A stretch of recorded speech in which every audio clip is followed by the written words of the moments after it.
You're in the hands of an adolescent. It's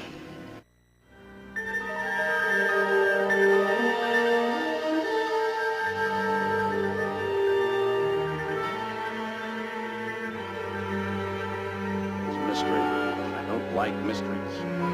Your bellyache. I gotta kill you right now. Aye, sir.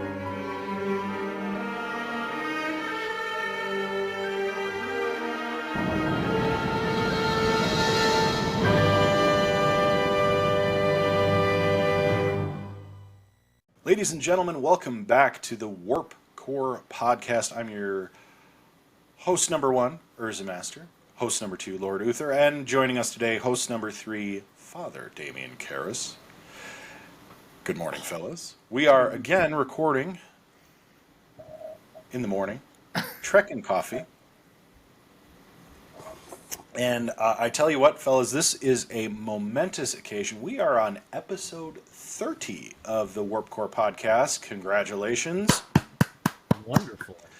We thank you all for joining us on this continuing mission as we explore not just Strange New Worlds, but now the original series.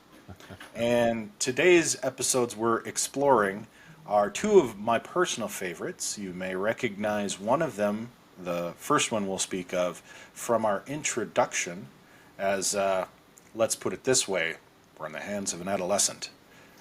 And for a little further background on these two absolutely riveting episodes, I turn it over to our resident expert, Father Damien Karras. Thank you, UrzaMaster. Thank you, Lord Uther, and thanks to you at home.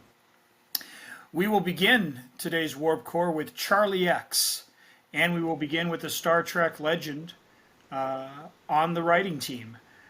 Dorothy C. Fontana, or D.C. Fontana, was our scriptor, and it was directed by noted radio and television man Lawrence Dobkin. D.C. Fontana first met Gene Roddenberry while working on The Lieutenant, which was an NBC show that Gene did before heading out to space galaxies unknown. It was a show that was supposed to show the enlisted men and officers of the Marine Corps at Camp Pendleton during the Cold War. And in fact, many Star Trek alums in front of and behind the camera did a quick tour on The Lieutenant before it was canceled by NBC. Fontana would go on, in addition to writing for the original series, also contributed to Star Trek the Animated Series, The $6 Million Man, and Buck Rogers in the 25th Century. So her sci-fi bona fides were legit. Tragically, she had a falling out with Gene a few decades down the road during Star Trek The Next Generation.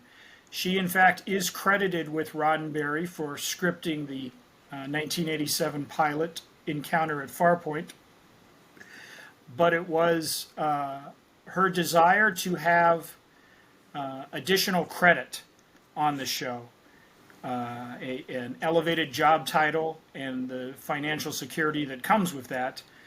And there were some behind-the-scenes negotiations, and she felt that Gene had done her wrong, and so they had an acrimonious split shortly thereafter. She left the show during the first season.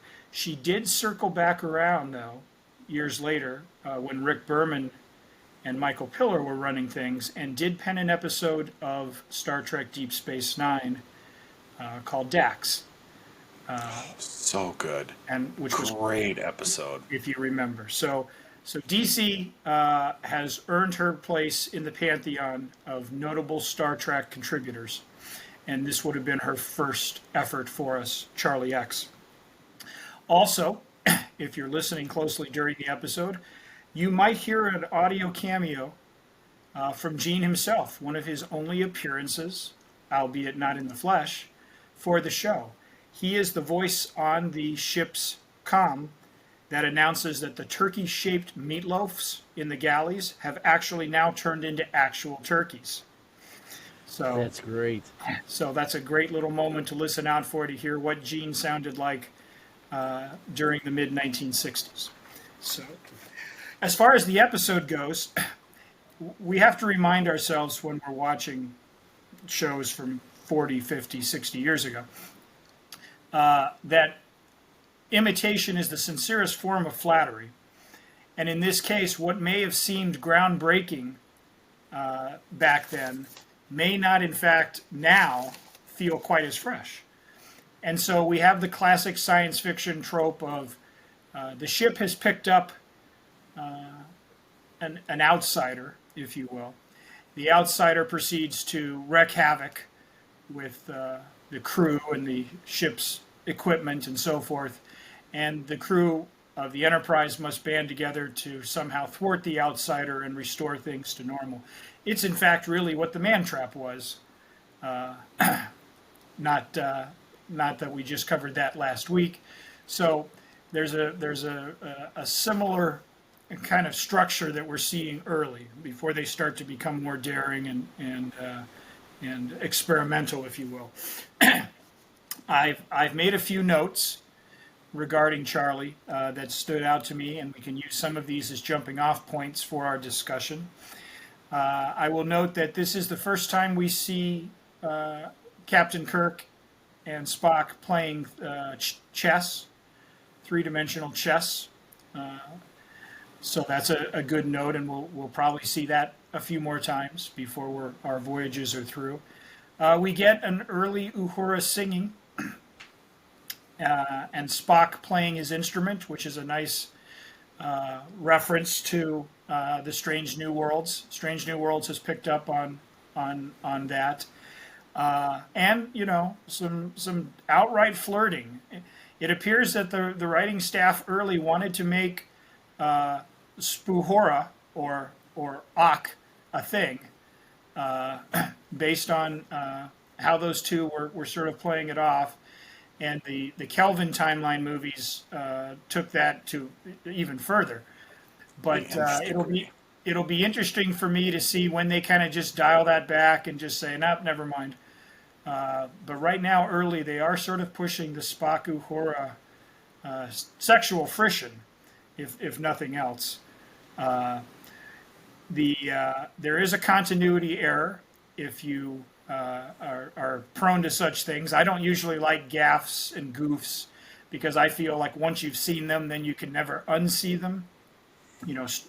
Jango Fett bumping his head on Slave One in Attack of the Clones, for example, or I don't like to point them out necessarily, and I try to just gloss over them if they are pointed out to me. However, this one does grab your attention in that James Tiberius Kirk is a master of wardrobe changes in this one. He has his classic yellow ship's uniform, and then I want to say it's a very attractive tunic in sort of a light green, and we'll see it again in the fourth episode we're going to be covering today.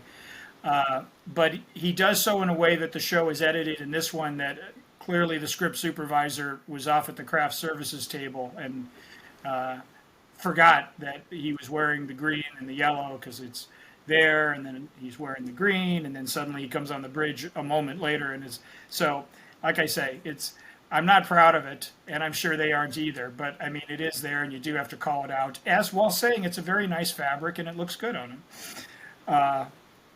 This is the first episode. We can start with this, and this kind of can take us back to the cage, I suppose, in terms of how the 60s were represented towards women characters, female characters, as well as how men and women were getting along in the turbulent decade. Because this episode, basically, most of the plotting involves a slap on the rump with Janice Rand. And it provides a deliciously awkward chat between Captain Kirk and his young, naive teenage visitor, Charlie. It's just, I don't know.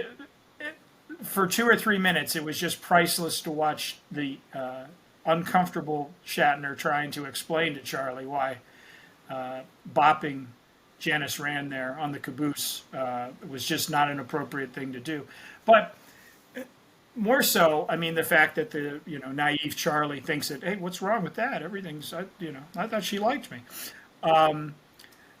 Early episodes of Trek here seem to have a focus on male female relationships and sex, if we're just going to put a finer point on it. And I think that's part of the times, obviously. But I wondered if you guys had picked up that kind of vibe. It, to me, if I'm looking at it from a more enlightened perspective, I feel like it's a bunch of guys in a room and they're all like, what can we do? Let's harass the ensign. Like, so, I mean, I know that's not what they were going for, but it was just the nature of how these things sort of presented itself. It doesn't bother me. It doesn't screw up. I'm not morally offended by it, but I do take note of it. And it'll be interesting again to see the evolution, if it's there, of how that goes. Because it just kind of, like I say, it just kind of feels like, sort of a Hollywood, older men in a room, kind of, fussing. And the fact that it was written by DC Fontana is interesting to me as well, because I think she wants to tackle maybe that issue a little head on. I think that's why it's in there. But like I say, just overall, there was just sort of a very 10% kind of leering tone. And I think that came through in The Cage to some degree. And I think there's a little bit of residue of it here. So I wondered if I'm, again, just being an old curmudgeon, or did any of that come through with you guys? Maybe when you first saw it, or maybe now that you're going, in hindsight coming back. So I'm curious what you guys thought of the morals of the mid '60s. I think it's really interesting, actually, and I've always felt this about I love this episode for a number of reasons, but I always thought it was really compelling because, from a historical perspective, I mean, this is, the women's movement, almost in a nutshell. Like, they are really, DC Fontana does a really nice job of sort of giving a modern context to the future, right? So the issue of women in the workplace and the harassment they go through, but also sort of the enlightened, hope for the future. So Kirk really kind of steps in, and even though he kind of subscribes to this behavior in many senses, he also is moving towards a better circumstance. And I think that's kind of the underlying, or the underpinning of the script here, is that, it takes time, sometimes a lot of time, to improve systemic circumstances. I mean, you could draw a parallel to just about any systemic issue. Today, this resonates no less than at the time, I think. Even though some of the more overt issues have been dealt with, or have largely been done away with, they still exist. And this is supposedly a couple hundred years in the future at the time. So I think it's brilliant. I mean, and that's one of the biggest things about Roddenberry's works, and all of the independent writing on this show and the shows going forward, is just, it's incredible how far ahead of its time it was. And I think, there's a good argument out there that a lot of what was creatively done between like 64 and 74, from a paradigm perspective, in terms of culture, is probably some of the best stuff that's ever been produced, frankly. And I think it's for reasons like this. They're tackling these human issues in a context that's easily digestible, but also achieves two things. It delivers its point, and it doesn't beat you over the head with it. And I think that's where some of the nuance of today's media gets lost. I hate to rag on Law and Order here, but they're the kind of show that beats you over the head with issues.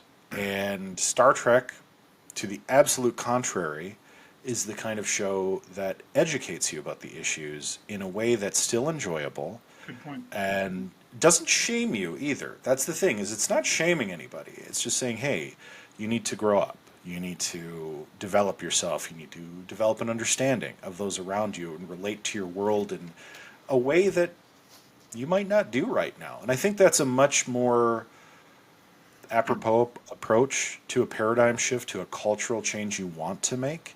The adage of be the change you want to see.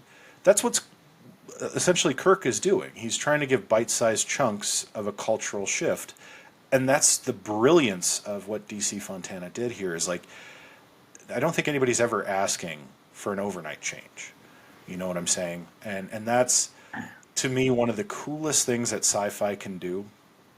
And, these episodes, they frankly are about sex and the relations between the sexes. And, we see a lot of this throughout Star Trek and in various forms. You reference Dax. Dax, of course, deals with more sex and gender issues. So DC Fontana has not given up the fight even later in life. And that just shines a light on how relevant a human issue can be. Even though we're not dealing with the whole slap the secretary on the rear these days, hopefully, I know it still happens and it's abhorrent, but, it's come a very long way.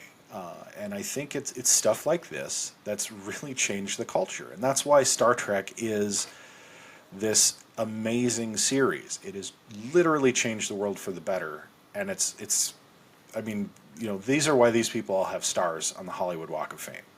It's the things they've done to change the world. They've earned that place. And what better vessel to deliver this message than a teenage boy? We've been teenage boys, all three of us. I'm still a teenage boy at heart and mind, to be honest. Amen. And let's be frank, it's tough to override your animal instincts and your animal naivete. And it is an incremental thing. As you age, as you grow up, as you gray, as we do on maybe another certain show you might see here on Pending Rebrand, please hit subscribe. Those are just things that come with time. And sometimes you have to learn hard lessons, like why doesn't the attractive older female find you interesting in the way you find them interesting, and when they try and pair you up with somebody your age, why you may reject that. It's a chaotic time in a young man's life, and this is I have to say, we always talk about the writing. This is flawless writing. Truly layered, nuanced, postmodern writing that just, as a guy with a degree in English, I have to say I'm just titillated by what I'm seeing. And not for the overt titillation that, maybe played well on 60s television, but for the subtextual, messaging. This is the kind of thing that in a college professor's mind is they're going to gush for an hour and then give you a test next week on. Because it's that layered. It's that chef's kiss. I'm forecasting a bit here later in the episode, but I'll turn it over to Lord Uther because I'm sure he's got thoughts too. Yeah, it's something Star Trek, to both your points, does well. They take an issue and they spin it into the future, right? And are able to address it. So even though we get the slap, I think it's funny that we get one of the first, actually I think it is the first episode, the attempts to get William Shatner out of his shirt, episode after episode after episode, it's constantly happening, right? I see you got your shirt off. Yeah, right. The attempts to do that, even though this episode is about, in a sense, that slap, like you guys were talking about, I think that's funny. I also think we're seeing in these first two episodes, so I know we haven't really gotten to the second episode yet, but I think we're seeing these early versions of Q, right? These are going to lead to some kind of a Q it's going to lead to Q Next Generation. And we're going to see it with Tree Lane later on as well, who I'm still convinced is a Q. But, we're getting some of that where, and I also think it's great that James T. Kirk is the only person in the universe that can stand up to a godlike being. But I think it establishes his reputation to viewers, in a sense, that he's the man. This is a captain, right? He stands up to godlike beings, and he's not afraid to do so. Time out on that thought real quick.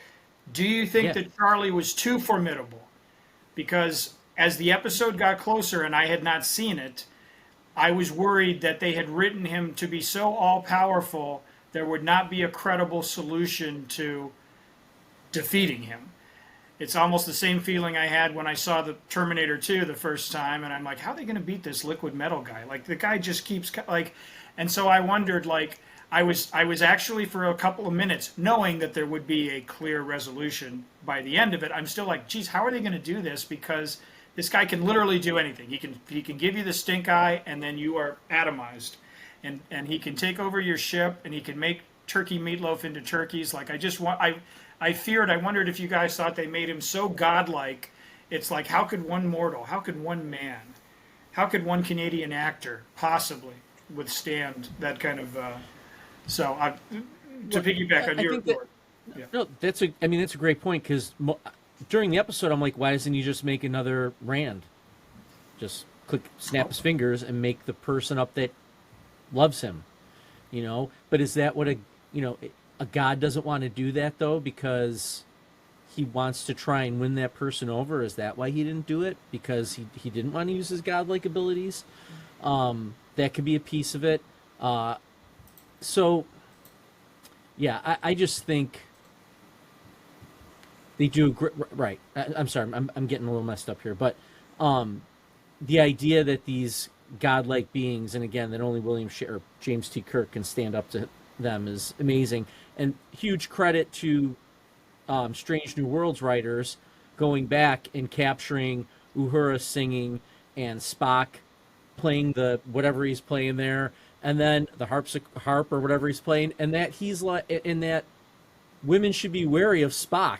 I thought that was kind of funny too, in a sense, right? That he crushes women's hearts, or they all fawn over him, and I think that was another great part. And I even think, doesn't he smile at some point as well?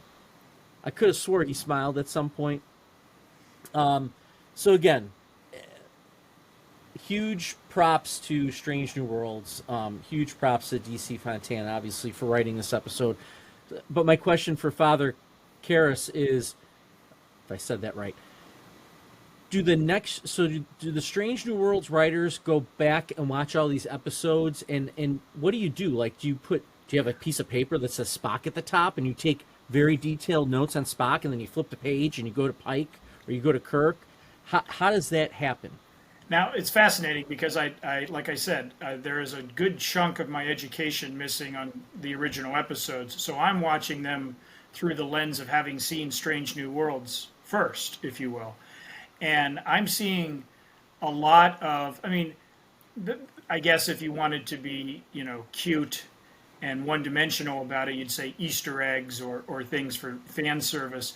But I see like genuine strip mining of these original shows for parts that will inform character. That is to say, Spock, they see Nimoy playing the lyre or the harpsichord or whatever the Vulcan instrument is that he's playing, and they're like, yeah, we can use this, and then build it in as either a sight gag or as something that's supposed to show him discipline or things like that. So no, I think that the writing team, Harry Mudd actually makes an appearance in Star Trek Discovery, I believe, a new version of Harry Mudd. It's Rainn Wilson of The Office fame. Spoiler alert. But again, obviously, those writers, were said, go watch Mudd's Women or, the episodes he appears in, and then they take that and use that as their springboard to creating something, new and terrific. So yes, I think that I don't know if they tell them specifically, like, yeah, we're going to revisit this planet or this species, so go and watch this episode, or if they just did as, like you say, overall, what are your takeaways for Spock? Like, what can we use now that maybe the original series merely suggested or teased out, or, how can we add another layer to that? So yes. So, but I think it's fun for me. It was like seeing number one in the cage, right? Because I knew the character, I knew her basic, points, and while the cage didn't explore what Strange New Worlds did, I had no trouble believing that Rebecca Romijn could have delivered those lines and given that performance in that episode. So, and we were talking before the show about, John Hamm and Chevy Chase as Fletch. I think the best writing is when you believe the character, regardless of who's saying the words. And if that actor or actress can present a believable interpretation or give voice to that character, then that to me, like I say, I wouldn't get hung up on who's actually in costume looking into the camera and saying the lines. It's, do I believe I'm hearing Spock's voice with Ethan Peck, for example, versus Leonard Nimoy or so forth. And I think in this case, like I say, it's a credit watching the new stuff first and then coming back and seeing where the foundations were. Like I say, I wanted more of that number one character, like you say, because of how I had seen them expressed in the new material. So that's a credit. That's a tip of the cap to the Strange New Worlds guys for saying, yeah, we can do this character, but we can do it so much more. We can turn it up to warp factor 11, and they did. So yes. I wanted to throw two more things out there. I love the 60s light highlighting across their eyes. Like everything else is dark except for the light across their eyes that they were doing. So some great directing there. Huge props too. I love the upgraded special effects. It's funny, yeah. I said huge props, and I talked about the upgraded special effects. So I love of the exterior of the Enterprise, just any ship that they have now that they upgraded those. I think it does add a little something to it. I know it's never going to be perfect again. It wouldn't surprise me if one day they go back and redo all the, the councils and things like that, if they're able to do that at some point. But I totally was digging the upgraded special effects that we've seen too. I'm happy that Paramount Plus, good job Paramount Plus, put all those episodes on there with the upgraded special effects. However, if I switched franchises on you two and said, wait a minute, George Lucas is going to update the Star Wars films and give you more Mos Eisley aliens and Greedo's going to shoot first, would I hear a different argument then in terms of upgrading? Yes, that's two different things. You changed the storyline. Okay. You totally took away Han Solo's. We're going to have a whole episode on this. Yes, okay, that's fine. You took away Han Solo being the flyboy smuggler that he was supposed to be by having Greedo shoot first because it looks better. No, that's Han Solo. He shoots first. He knows how to protect himself. That's a whole nother podcast. Okay, fine. Yeah, which you can check out here on Pending Rebrand. Hit subscribe here on YouTube. There you go. I wanted to just point out that I think this episode, Charlie X, really does validate one of, I think, our underrated and the most underrated film in the original series franchise, which is, of course, Star Trek V, by introducing the first godlike character that Kirk faces down without fear. Why does God need a starship? Kirk at no point is intimidated by Charlie in this episode. He puts his life on the line absolutely to the very last moment, and would have continued to do so had there not been, of course, the Deus Ex Machina in the end that, gets floating us green to head. Our conclusion. The floating green head, which, I think therein lies the rub, is like, as much as Kirk is set up to be this godlike figure himself, he's still human. And that Deus Ex Machina does humanize him. Although he overcomes impossible odds like the Kobayashi Maru through subterfuge or whatever you want to call it, many, many times in his starship captain and admiral career. To be frank, it's mostly just, it's just him being Kirk. And that's really the cool part about, he is fearless, but at the same time, he's also very human. And by injecting that moment where you knew Kirk would find a way out, but he didn't have to, because there are forces at work in the universe that are more powerful than Kirk himself, sometimes to his benefit, sometimes to his detriment. And what finally gets Kirk in the end? True blue happenstance accident, which I think is a nod to Generations here, but I think is a very appropriate way for Kirk to go out. To be quite honest, it shouldn't be something grandiose, because the grandiose stuff is what he overcomes in one form or another. It should always be that honest, human, kind of thing. Now, granted, you can argue a little bit over the circumstances there, but I think this episode honestly is set up virtually the rest of the franchise in a way, whether it's Q, whether it's Trelane, whether it's Generations, Star Trek V, Star Trek VI even. I think this is kind of, these early episodes, of course, I mean, not just by virtue of the fact that it opens up people's hearts and minds to Star Trek as a whole, but really unleashes a creativity that, again, changes the absolute world of sci-fi. But I would be remiss if I didn't acknowledge that Where No Man Has Gone Before, the follow-up episode and or the second pilot of the show, also beautifully sets the stage for the whole series moving forward. And with that, we shall now travel where no man has gone before.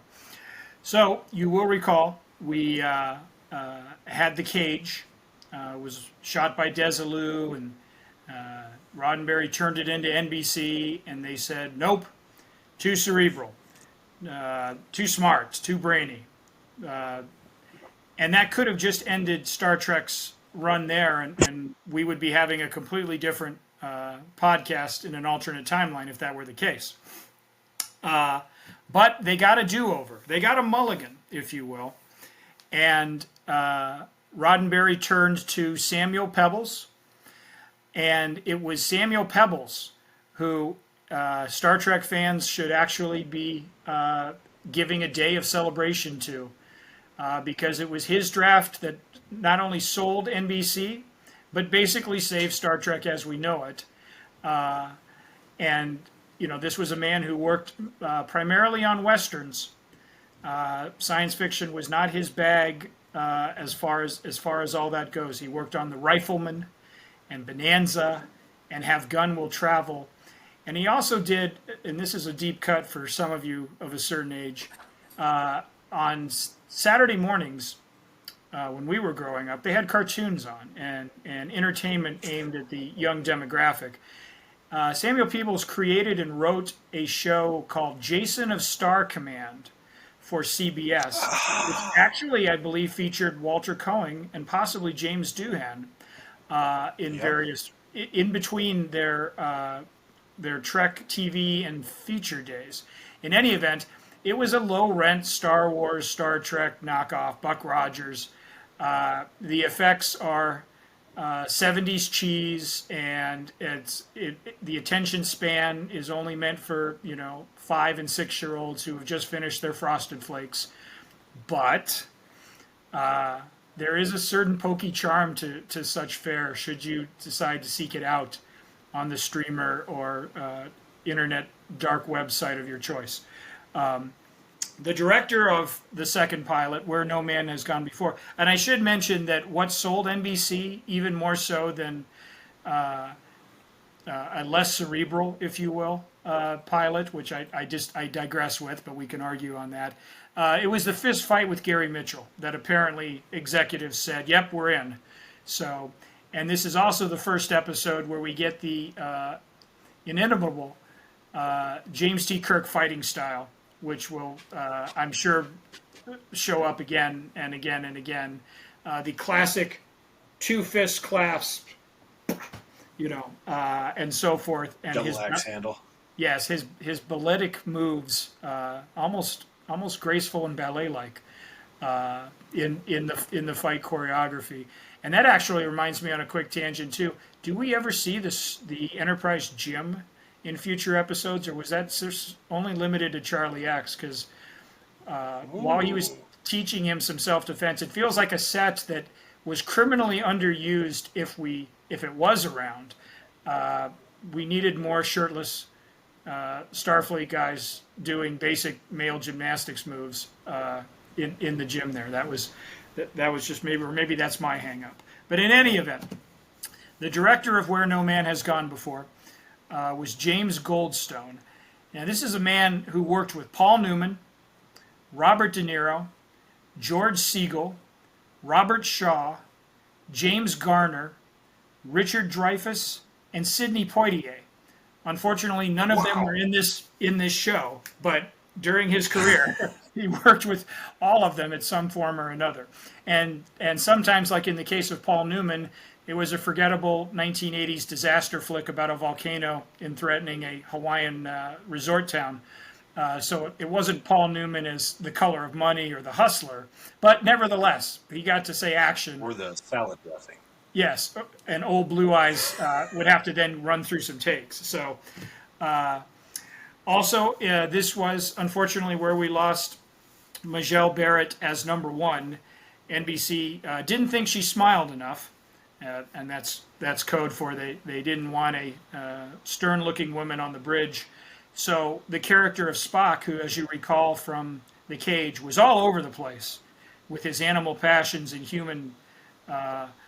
He became the cold, cool, logical, dispassionate character that we've come to know and love there. So, and also in the high definition Paramount Plus retellings of this, his makeup looked a little green in here, and obviously a green-blooded Vulcan and the like. But there are a couple of shots where I'm like, that's an unhealthy pallor for Nimoy, and it may have been due to the wasps. So, fun fact, during the shooting of this in the summer of '65, apparently an overeager production assistant disturbed a wasp's nest up in the rafters when they were shooting at Desilu Studios, and many of the cast and crew suffered wasp stings.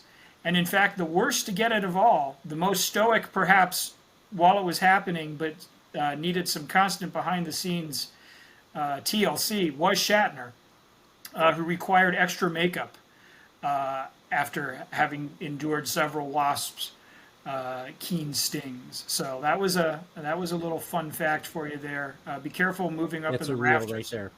So, Yeah. anyways, that's how Snip that that goes. out for later. So my notes on Where No Man Has Gone Before. We've done Kirk's fighting style. We get Sally Kellerman, whom you may recall from Robert Altman's MASH and Rodney Dangerfield and Harold Ramis's Back to School, which is, yes, exactly. Oh. Wow, yes, Sally Kellerman. Yes. Our first James Doohan in the transporter. This would be the first attempt of Scotty. It's a weird episode in the sense that it probably really should be included in the continuity phase, after Cage and before the Man Trap, because we have a few elements of what would become, the entrenched Trek, and we're still missing elements. There's no Uhura, for example. There's no Dr. McCoy. But we have Sulu, who still hasn't taken his place fully at the helm. I believe in this one he's a physicist. So he's gone from botanist to physicist, helmsman. Maybe he was demoted, right? And maybe this... maybe he was third in command, wasn't he? It's like there's something going on there. I think in our next episode, next week, we get him fencing, also shirtless. So, perhaps that's just fallout from... Oh, my. Yes. We have Gary Mitchell, who is entrenched in Trek lore. And we have, I think, the first, I don't know if it will be the only until Star Trek V, The Final Frontier, what in essence is the Great Barrier. They may not call it exactly by that name, but this idea that there is this actual sort of obstacle at the edge of the galaxy that, in this case, the Enterprise is not able to go through because they don't have Sybok and his path to Shakari. But I read that as the Great Barrier, which again was a concept introduced into Shatner, and perhaps he remembered it. He's like, you know what? Remember back in '65 when we. I also think they reference sick bay in here, perhaps instead of the dispensary, because that was always weird. In my modern ear, I think of the dispensary as where you go to get really great weed, pharmaceutical. Yes. but I think sickbay is actually referenced either over the comm or by one of the crew members. They still have the old phaser design from the cage. They have not gotten those sleek black 60s models, if you will. I think these have maybe a transparent barrel, or they're similar, the ray guns of the 60s, but they're not what we're used to seeing, the classic, so they haven't quite got there yet. There were some great transporter FX, and I don't know how much of that was Paramount Plus playing with it and how much they were able to capture in camera through post-production back then, but I noted that there.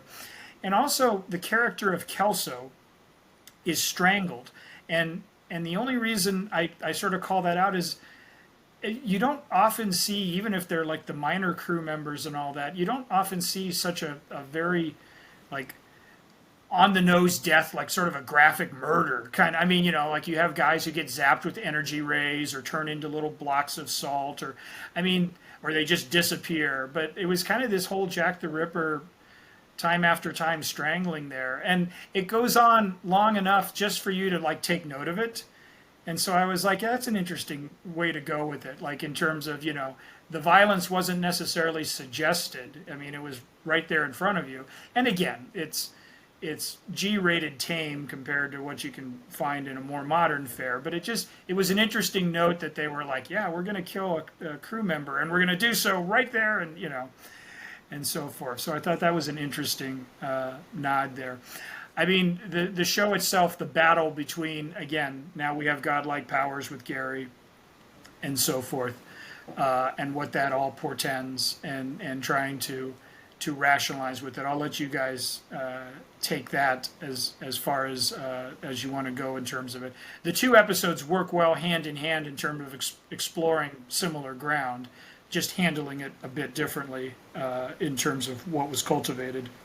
But Ursa, what do you think of Where No Men Have Gone Before? I mean, this is one of my favorite episodes. I could gush about the original series. There's so many great episodes, but this... It's funny, as much as I love this episode, every time I watch it, all I can think about is how uncomfortable were those silver contact lenses that they had to wear. Yeah. Because, I mean, again, this is the mid-'60s. Those contact lenses were probably just pieces of plastic they had to put in their eyes. Right. I mean, I know they've been updated slightly because they probably looked even worse. And I've got the VHS copies of the original broadcast versions. But, I mean, that's what stands out to me. I don't know why. Right. I know as a kid, I remember seeing this for the first time, probably on, I don't know, some network, rebroadcast or maybe even PBS or something. And I remember being blown away, just like the impossible odds that are presented, the fighting, the violence, the nth degree they give you. I mean, this is the action that NBC wanted from the original pilot and didn't get. But yet it's so very cerebral at the same time. It's really dealing with these philosophical questions, that Star Trek is so oft to be wont to do, is just like, what would you do if you were suddenly granted godlike powers? You still have all these human flaws. You've inherited all these human flaws. And again, this just lays the foundation for Star Trek V. The idea of Q-like entities, which I think the comics or the novels go into some exposition on how the Q continuum actually created God at the center of the universe, or I think they call it Entity Zero or something, and how Trelane and some of these other godlike sort of powers are scattered throughout the galaxy because basically Q got bored and wanted to make some stuff, which totally makes sense, right? That's a very Q thing to do. But you also get, human relationships, the dynamic between, these two silver-eyed individuals of opposing, sex assigned at birth. They are just like inextricably connected and also opposing, and there's this power struggle between the two, and it's kind of implying that like there's equality there, but is there equity, and vice versa? You know, it's very interesting from a writing perspective, interesting dynamic. And again, we get what I would argue is flawless writing. You know, you get the human crew here, but then you get this struggle between.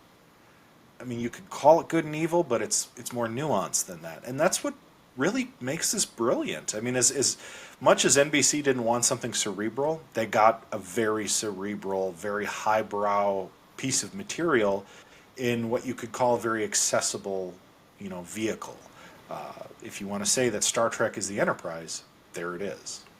Do you think that they pulled a fast one on NBC and basically gave them the same brainy science fiction, but they're like, hey, but we'll give you a 10-minute fist fight at the end on a collapsing planet, and the executives were like bamboozled, like, oh, this is great, there's that action. Yeah. Yeah. Okay. So. I mean, absolutely, and I think that's what a lot of kind of the best media we get these days. The stuff that should win Oscars but doesn't.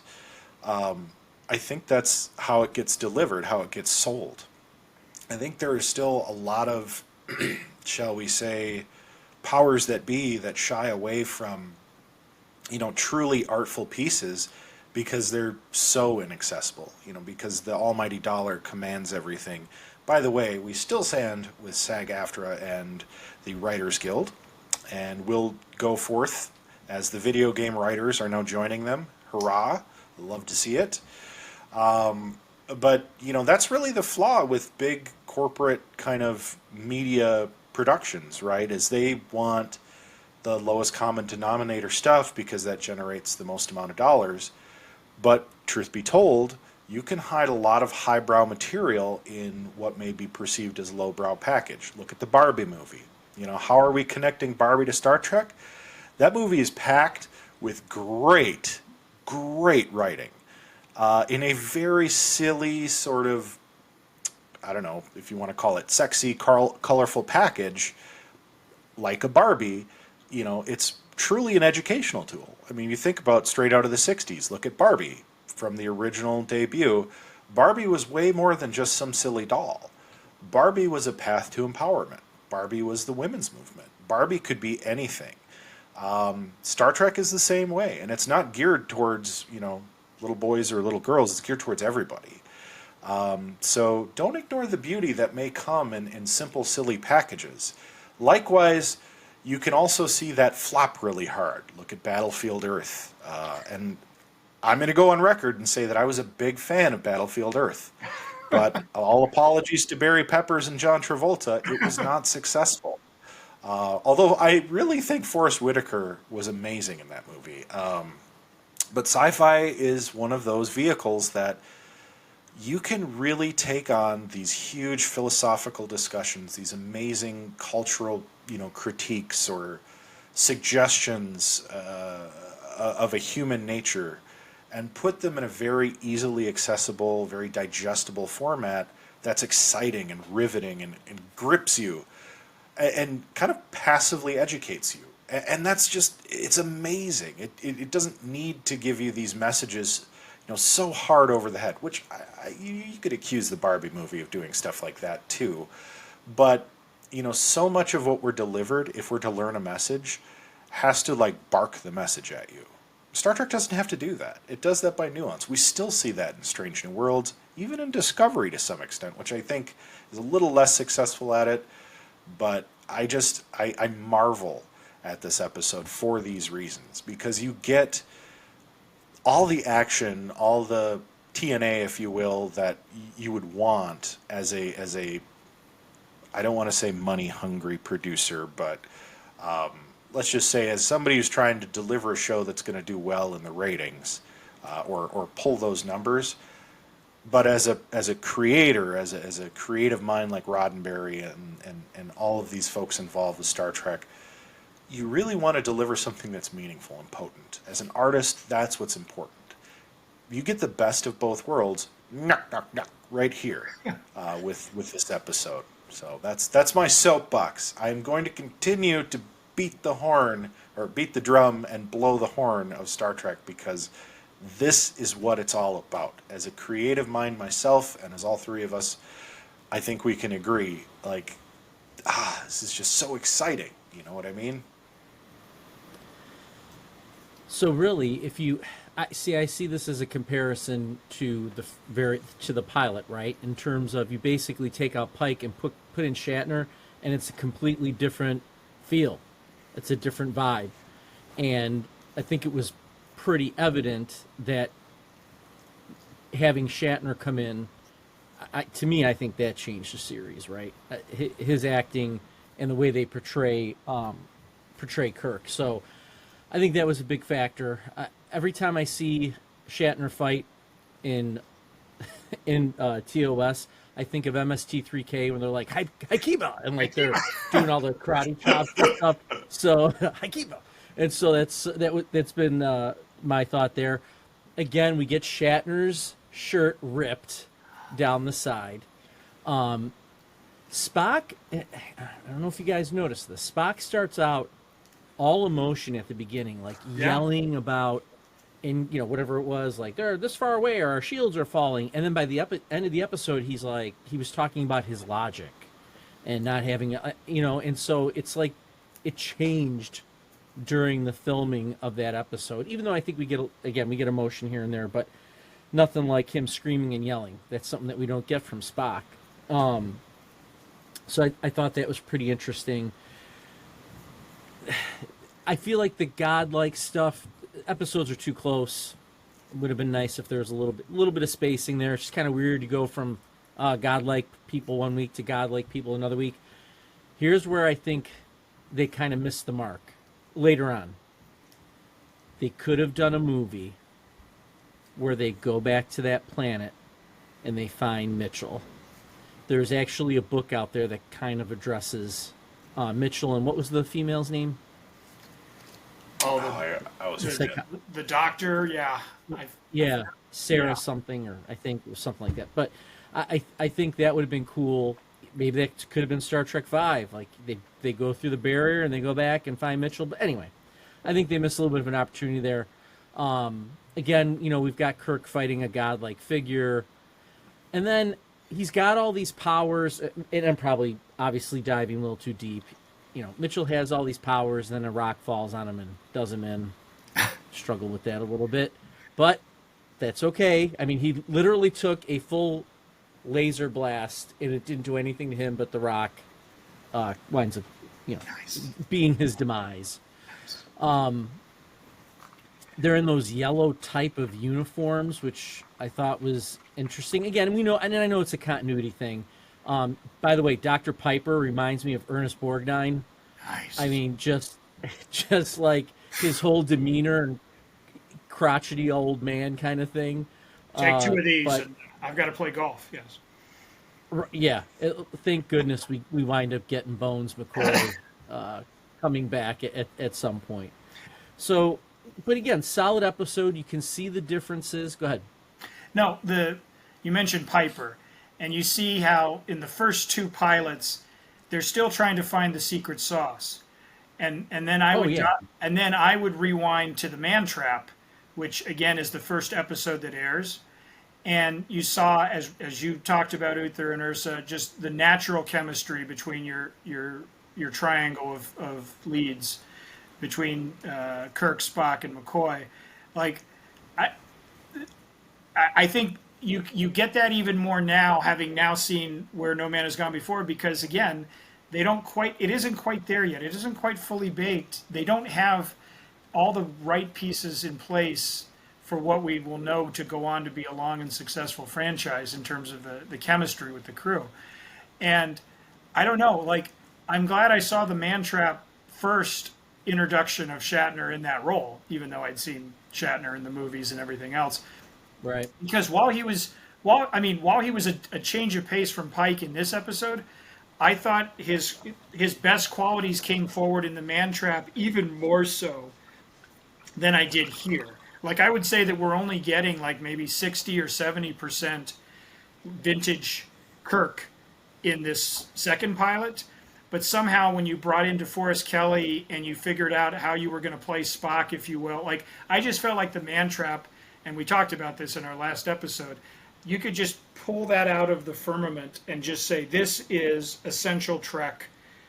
Watch this, and you've got it all. You don't even you can just turn off your TV and go work in the garden because this is what Star Trek is, was, and has really been over the years." And like I say, I don't even with Mitchell and then all of that. I'm not saying he wasn't cool and he wasn't, he clearly was a change of pace from Pike, but I don't think we got the full Kirk phenomena until the rest of the cast showed up and they were like, all right, this is where we're going with it, go. And like I say, I could not take my eyes off him in the man trap, and he put the foot down, all gas, no brakes for Bill. And so I'm just wondering, did you guys find Kirk? You have to kind of in your head think about it, but did you rewind? Was he that compelling to you in Where No Man Has Gone Before, or again, do you think that they hit their stride? I mean, if you were just 60 or 70% of Kirk is still better than 500% of Pike, in my opinion. I mean, that Pike, I just feel, that Pike. Oh, our Pike now and some mounts. Perfect. Yeah, yes, without a doubt. But yeah, I think we see the foundation of what Kirk's going to wind up being, right? We see it in this episode, the cavalier attitude, and I'm going to talk these two episodes. I think there's something important to see here as well. You can understand why that crew is so loyal to him, because he's the one that's going to step up and take the proverbial laser versus letting one of his crew do that. He's the one that goes down to the surface. He's the one, right? And in Next Gen, which I always thought was funny because they changed that prerogative, right? The captain's not supposed to go down the surface, it's supposed to be your number one. Because it almost feels like because that's what Kirk was doing all the time, was going down to the surface and putting himself in jeopardy, and the captain can't be doing that. But I think that's what makes people fall in love with Riker. It's like you take Shatner, Next Generation, and you split him up into Picard and Riker almost. And, here we're seeing that loyalty. And by the way, he even says, my ship, right? He's concerned about his ship. And we've talked before in our previous episodes that you can find on YouTube and Spotify, anywhere on the internets, that he loves Google that it. ship, right? That's the love affair. It's like Han Solo and the Millennium Falcon, even though they messed that up in those movies. We'll get to that, though, in a whole nother podcast. But it's he loves that ship. The ship, they're one almost, which is why he should have died on his ship. We'll get there at some point as well. Anyway, but we get that. I think we get those two things that are very important to Trek. Him, again, taking that laser, being that leader for that crew. There's no question about who's in charge. Zero. Yeah. And that he loves that ship. And I think those are important dynamics for the show's success. Well, and I wanted to point out one little gaffe. When we talk about getting about 60 to 70% of Kirk in this episode, could it be that we get 60 to 70% because Gary Mitchell screws up his headstone? His headstone reads James R. Kirk instead of James T. Kirk. Maybe it's another timeline. Sorry. Very interesting moment there. Maybe it's the Kelvin timeline. He overpronounces the R in Tiberius. That's his it's just a point of accent for Mr. Mitchell there. Exactly. The tie is silent. No, I think truly, I see very much why this sold the series, and I think it's interesting, the whole Riker point, James Riker Kirk, because that really is Riker was sort of the sexy number one that gets to go on the away missions, gets his shirt ripped, gets all bloodied up. I mean, it even happens in Picard season 3. right? He's the one who gets beaten up and like somehow is still like good looking and hunky at like 70 plus years old, which, hey, kudos, man. I mean, if I look Good that good genes. in about 35 years, yeah, right? Great genes.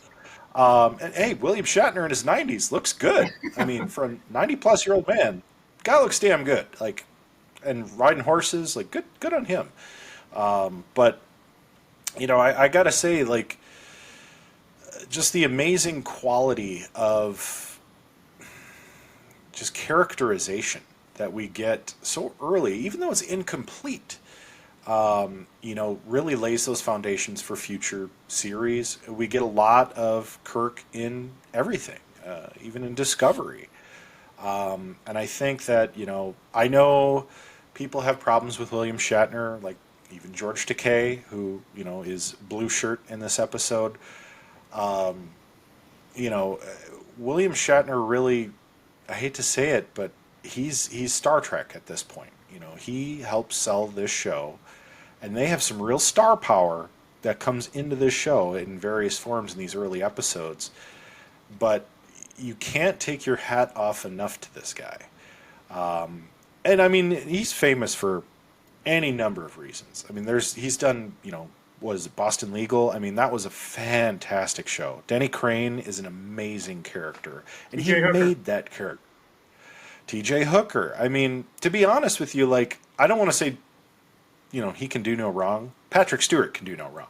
Yes. But you know, Gene Hackman.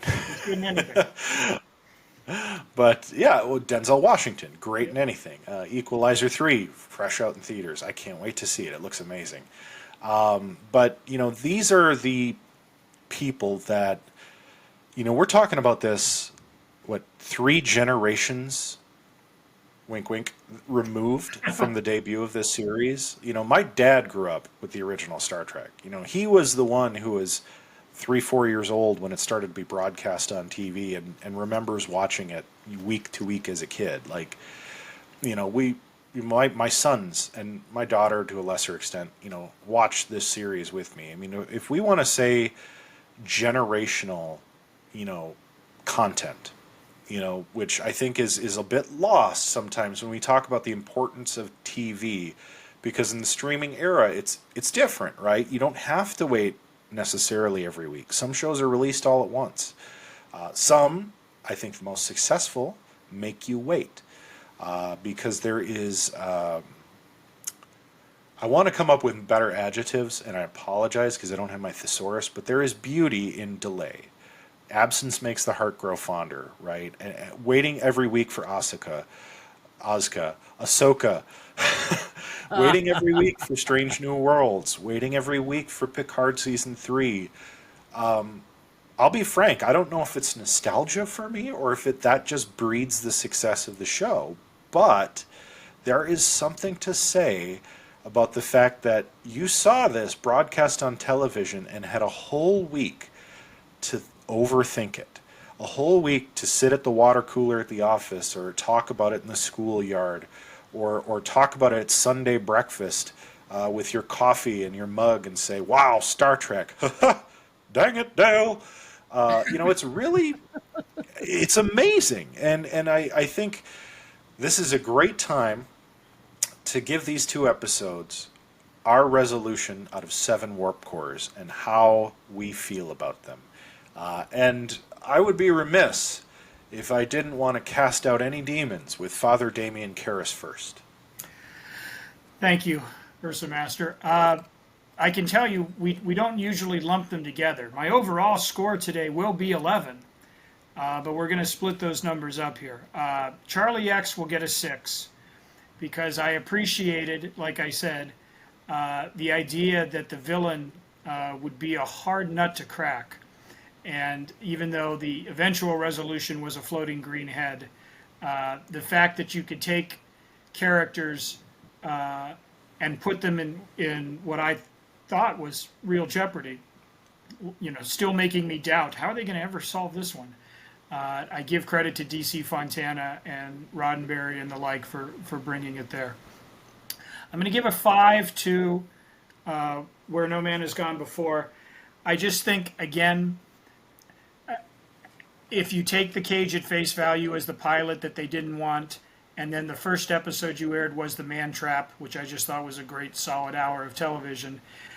Like I say, I still see the sort of, we're still workshopping off Broadway here. We're almost ready for our big launch, but we still need to make some tweaks and things of that nature. So I think it can probably only rise in a ceiling for me as that fan to a 5. Had I been exposed to it sooner in my education, I might have had a little bit more of that pull that Urza speaks glowingly of and that I can understand. But I think, like I say, I'm anxious to get just into the river's flow with this classic crew and seeing them evolve into the people I will then see in the movies and other media. So I just want to get all the ducks in the row, everybody at their stations on the bridge, Bones in sickbay, Scotty on the transporter. I need more power, Captain. So I'm looking forward now to just sort of swimming with the current and doing that there. So we'll go 6 for Charlie X and 5 for Where No Man Has Gone Before. Oh. I'm going to go 6. I'll go 6 with Charlie X because we've got the pentaveret there. We've got the triangle. We've got the Bones and the Spock, and we've got the Kirk. Story was good. The green floating head at the end. It's the 60s. Whatever. I'll take it. Where No Man Has Gone Before, I'm gonna give that a 6. The Shatner acting saves, the Shatner factor to me saves the episode. I like Spock kind of figuring it out at the end, the kind of Spock he's gonna hopefully continue to be. Dr. Piper, again, not a fan. I can see why they got rid of him. But in that little blurb I sent you, they felt like he was just too old for the role. They wanted a country doctor feel, but he was obviously, too old for that. But overall, I like the story. What's that? I said, "Oh, my knees!" Like I was thinking. Yeah, right. Well, and by the way, they do mention the dispensary in that episode because he says to Dr. Piper, "I want one person watching Gary Mitchell here and one to watch from the dispensary monitor." But that was on the planet's surface. So Got it. That might have changed things up. But anyway, I'm going to give that one a 6. The Shatner factor helps. Shat. Urza. Boy, I'm going to be a fangirl. These are 2 of my favorite episodes. I give them both a 7 out of 7 warp cores. Wow. There you go. I absolutely love Charlie X. To be frank, I very vividly remember being that awkward teenager for far too long, by the way, which I think we forget that the brain is not fully developed until after you turn about 25. So I forgive myself for the ensuing roughly decade that I was as bumbling and stupid as Charlie. And I didn't have Kirk to guide me. I had to drink my way through that, so, frankly. And I think the coolest part about that whole thing is now that I'm older, maybe not wiser, but certainly older and more seasoned, I can look back and really have a meta-analysis of everything they talked about that. And as a learned, educated man, I just have such a deep appreciation for everything in that writing. And I'm fully entertained by the episode still, to this day, despite the cheesy effects, despite the cheesy, Deus Ex Machina in the end. I absolutely love it, and I can't deny it, 7 warp cores. Where No Man Has Gone Before, I'm going to be honest, the fist fight really sells me on this. I mean, the Kirk in that episode, You and NBC. I gotta say, it's just, I will say I am NBC. I don't bow down to the almighty dollar. My bank account will attest to that. But Just everything about that episode screams Trek to me. Even though we don't have the classic cast of characters, the situation, and I know the juxtaposition of episodes here, it's, God back on God, like it's okay. But it still, to me, comes across as unique. It comes across as artful, and I think if you consider the juxtaposition and try to come at that as a negative, somehow I find it still extremely successful.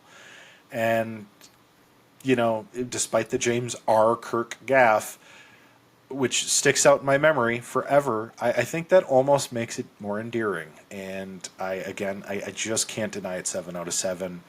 I distinctly remember seeing these as a kid. I've watched them dozens of times, if not more, because they're just that dear to me. And even though later Trek does get better, and I know 7 out of 7 is kind of the max rating.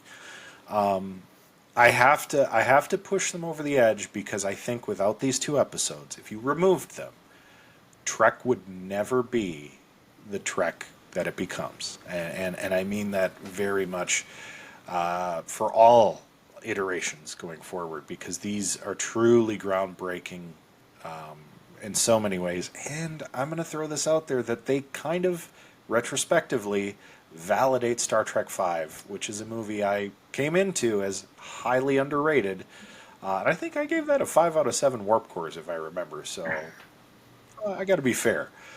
But friends, Klingons, balding friends, we have boldly gone where no man has gone before, and to Charlie X. And this has been our 30th episode. I have to say, one of my favorites, because we talk about 2 of arguably the best Star Trek episodes ever produced.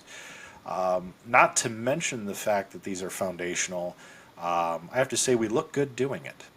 And none of us lost our shirts, but stay tuned. You never know what could happen. One of us could fight a Gorn midway through an episode. I look forward to future Trek talk. Certainly, if you haven't already, do us a favor. Drop us a comment, hit the like button, hit that subscribe button, share us to all your friends and family, because Star Trek is truly a generational show. And I know we're just 3 flapping heads representing a single demographic, but I think we do real justice to the fact that Star Trek respects all demographics, as we do, and as we stand with our SAG-AFTRA, WGA, and video game writers, our brethren, sistren, and non-binary. I made those words up at the end. But we really respect the creatives out there. We love each and every one of you. We love Star Trek. And I got to say, really starting to love mornings and coffee. That's right.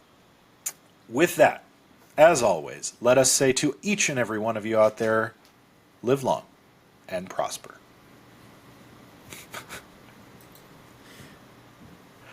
I love the gang signs.